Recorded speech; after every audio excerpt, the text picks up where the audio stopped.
છે હાજર શમશાનમાં. આઈ બ્રેક દેજો. એ આગુ રાખો ધનુષ નીકળે. ક્યાં આટા મારો છો? હે ક્યાં આટા ફેરા કરો? ચોકી ઉપર રહેવું પડે ને. શમશાનમાં હતો? હા અહીંયા જ છો ને. ત્યાં છો? હા કાઈ નો ત્યાં એક જીવતી ડાકણ આવી છે. જીવતી છે આવી. કાશી રાજા તેમનો કુમાર ચંદ્રમણી 3 દી ત્યાં ગુમ થયો છે. એ તો છે ને એ ડાકણ સામે શિવાલય મંદિર કેમાં છે? એક નાનો બાળક છે. તો કાશી રાજનો હુકમ છે શેનો? ડાકણનું ધરતી મતક જુદું કરવાનું. મારું કામ નહીં. ત્યાં કાઈ નથી મેં જોયું. મંદિરમાં પુરાણી મંદિર નીચ મંદિરમાં પૂજી ગઈ. હા હા ઓ ખબર નથી. કાશી રાજા હા પછી તને મોટું ઇનામ દેવાના. મારું કામ નહીં. કા ભાઈ? ઈ ડાકની નાના નાના મૂકી દઈએ અને મોટા મોટા લેવા માંડે તો મારે ક્યાં જવું? પુણ્યની રંગ વિવો ઉતરાઈ ગયો. હે સકતી હિંમત છે ને રાખજે કાળજુ હાથમાં. રેડી ભાઈ એમ પકડાય. કેમ કર? એમ પકડાય. આમાં હું વાતો ઓલી મુઠ્ઠીમાં આવું હે આવું હે આઈ મોટ. કેવી ના ઈ નથી સૌથી મોટું ઇનામ ઇનામ મહારાજા મેં તને હાજર કરું. જવા દે. જો બોલે. કોણ બોલી? જો શું હે? તારે જવાય. કાનો જવાય? તારો નોકર નથી. હાસુ જેની ઘરે નોકરોની ધૂમ ધૂમ સાહેબી એને કામ કરાય જ નહીં. કેદીને ધક્કો લાગે ખબર. તો એની કેદી તે ધક્કો લાગે. આટલી મને હા હા બોલાવ દે એને. હા એ ખેમરા કેમ માલિક? શા માટે મને બોલાવ્યો અહીં? વાત એમ છે હા? આપણે કાશી કામ આવ્યો? ના તાવ આવ્યો નથી ને આવવા દેવો પણ નથી. હા? તો શું થયું? કાશીનું શમશાન હા? ત્યાં એક જીવતી ડાકણ આવી. શમશાનની અંદર? હા શમશાનની અંદર કોઈ નથી માલિક. મારી આ ચોકી છે. ભાઈ બરોબર ચોકી એ તો મને ખબર હે. હું કેતો નથી ઓલું પુરાણી મંદિર નથી એમાં નિજ મંદિરમાં પૂજી ગઈ. શિવાલયમાં? હા હા?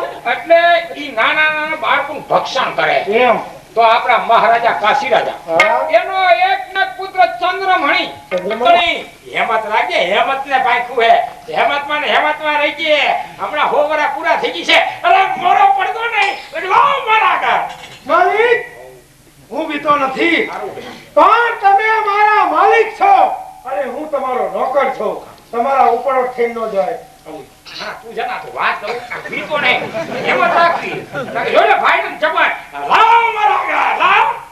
માલિક ખાલી પડકારો બસ છે. અરે પણ લાવ તો પછી જોઈ લે જમાવાટ લાવ. માલિક મને હિંમત તો છે પણ તમારો પડકારો મને બસ છે. આ તો બસ ગભરાવું નહીં. તમે લાવ હમણાં. આયો માલિક હું તું જાને યાર વાત કરું.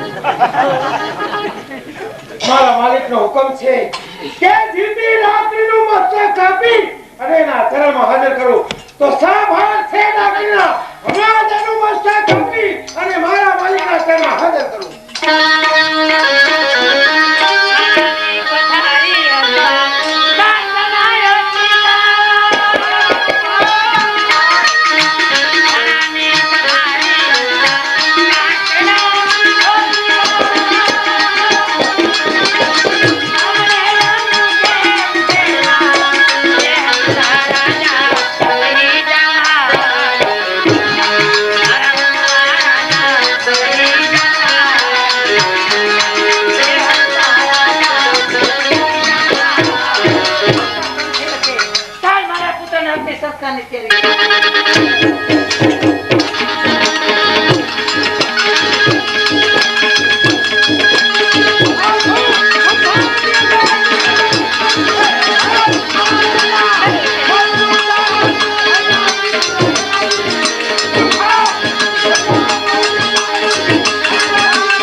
માલિકનો કાર આપાવીના શમશાનની અંદર અગ્નિ કેમ પેટાવી છે. ના મારા માલિકનો કાર. તમારા માલિકનો કોલ થાય છે. સ્વાગત કપડું સાસર ખીચડી અને એક પૈસો લાવ નહીતર પાછો ઉઠાય. મારી પાસે આટલી બધા નથી. તમારા માલિકનો ઘર હું ક્યાંથી આપું?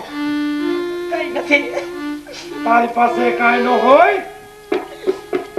તારી પાસે કાંઈ ન હોય તો ગળામાં રહેલું મંગળસૂત્ર લાવ.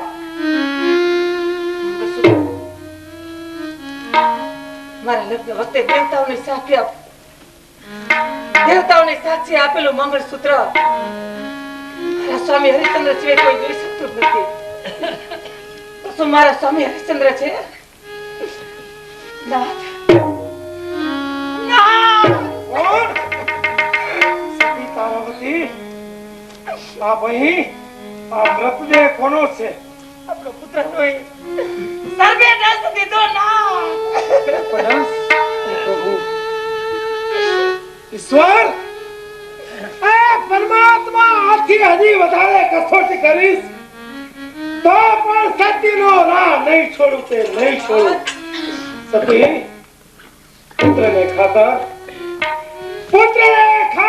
100 શેર ખીચડી જાતિ કરું છું. આજે 21મો ઉપવાસ કરીશ, પણ મારા માલિકનો કર સ્વાગત કપડું અને 1 પૈસો તો આપવો પડશે. એ વિના હું અગ્નિ સંસ્કાર નહીં કરવાનો.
ભરતભાઈ જેવા પધારા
નગરમાં તમે જીવતી ડાકણી તરીકે ઠેરાણા છો, તો આવું કલંકિત જીવન જીવવા કરતા બદનામ ભર્યું જીવન જીવવા કરતા મરું 1000 દરજે સારું છે. સતી, સત્યને માટે હવે તમે મરવા માટે તૈયાર થઈ જાઓ. ખુશીથી તમારા હાથમાં સંશેર છે, મારું મસ્તક ઉડાવી દ્યો એટલે મારા પણ ઉભા ગયો. હે મારે મારો દેશા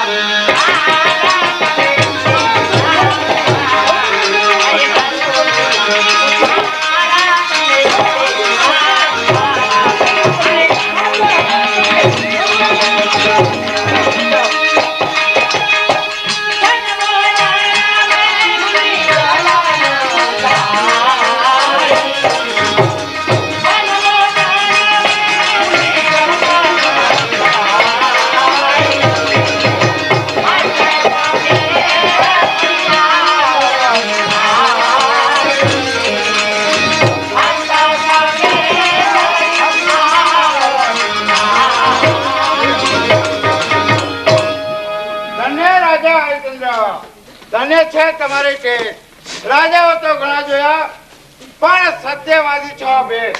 માગો મારા વરુડે ભક્તો, આપ ખુશીથી માગો. પ્રભુ, આપના દર્શન થાય પછી માંગવાનું શું હોય?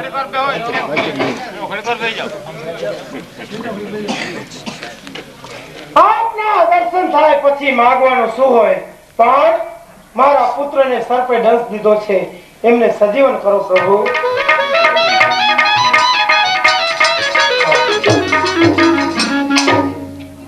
માગો રાજકુમાર, આપ પણ માગો. જન્મ જન્મ પિતા આપો તો હરિચંદ્ર જેવા, માતા આપો તો તારામતી જેવા, અને ગુરુ આપો તો વિશ્વામિત્ર જેવા.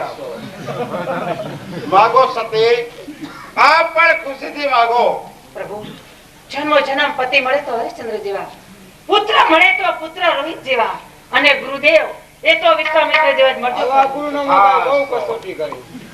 માગો રાજન, આપ ખુશીથી માગો. પ્રભુ, આપનો અત્ય આગ્રહ છે એટલે જન્મ જન્મ પત્ની મળે તો સતી તારામતી જેવા, પુત્ર મળે તો રોહિત જેવા, ગુરુદેવ એ તો વિશ્વામિત્ર જેવા જ મળજો. નહીં રાજન, વિશ્વામિત્ર આપણે ખૂબ જ દુઃખ આપેલું છે, તો હમણાં મારા સુદર્શન ચક્રથી એમનું તરતું બંધક લીધું કરું. પ્રભુ, ગુરુ વિશ્વામિત્રે જો મારી આટલી કસોટી ન કરી હોત તો મને આપના દર્શન ક્યાંથી થાત? ગુરુ ગોવિંદ દોનું ખડા કિસી કો લાગુ પાય, પણ બલિહારી ગુરુદેવની જેને ગોવિંદ દિયા બતાય. રાજન, આપ આપણી અવધ્યાની ગાદી એ આપ સંભાળી લ્યો. પ્રભુ, હું તો એક ભંગીને ત્યાં વેચાણો છું. આ દેહ એ પદભ્રષ્ટ છે, એટલે અવધની ગાદીને લાયક નથી. નહીં રાજન, એ આપનો ખોટો ખ્યાલ છે. જે રોહિત કુમાર માળીને ત્યાં વેચાણા હતા, માળી નહીં પણ વરુણદેવ પોતે હતા. સતી તારામતી અગ્નિસેન બ્રાહ્મણને ત્યાં વેચાણા હતા, અગ્નિસેન બ્રાહ્મણ નહીં પણ અગ્નિદેવ પોતે હતા. ધન્ય પ્રભુ. આપ જે ભંગીને ત્યાં વેચાણા હતા, ભંગી નહીં પણ યમરાજ પોતે હતા. સત્યની કસોટી કરવા ખાતર દેવોને અવતાર લેવા પડ્યા હતા. ધન્ય પ્રભુ, અમે પામા આપની માયાને ક્યાંથી પામ્યા? હરિચંદ્ર, એ ભૂમિ તપેશ્વરી બની ગઈ છે. વિશ્વામિત્ર અહીંયા પગ નથી મૂકી શકતો. તું એક ક્ષત્રિય સંતાન છો, હું પણ ક્ષત્રિય સંતાન. આજે તારી કસોટી બહુ થઈ, પણ મારી પ્રતિજ્ઞા હતી કે તને અસત્ય બોલાવવાની. અસત્ય બોલ્યો નહીં તો હવે મને ઉપાય બતાવ. ખુદની ખોપડીમાં મારે ભોજન કરું. આ મારી પ્રતિજ્ઞા. ઉપાય બતાવ. શાંત. વિશ્વામિત્ર, બતાવ ઉપાય. શાંત. કારણ કે એ જ વિશ્વામિત્ર અને ક્રોધી કે જેને બ્રહ્મા સામે બીજી સૃષ્ટિ રચવાની તૈયારી કરી. ગુરુદેવ, આપનો ક્રોધ એ શાંત કરો. એનો ઉપાય એ છે કે આપ ઊંડો ખાડો કરાવો, એમાં કૂતરાની ખોપરી જટાવો, એમાં તુંબડાના બી વાવો, એમાંથી અસંખ્ય તુંબડાઓ થશે. એક તુંબડું સાફ કરી એમાં ભોજન કરશો એટલે તમારી પ્રતિજ્ઞા જળવાઈ જશે. મથુરાના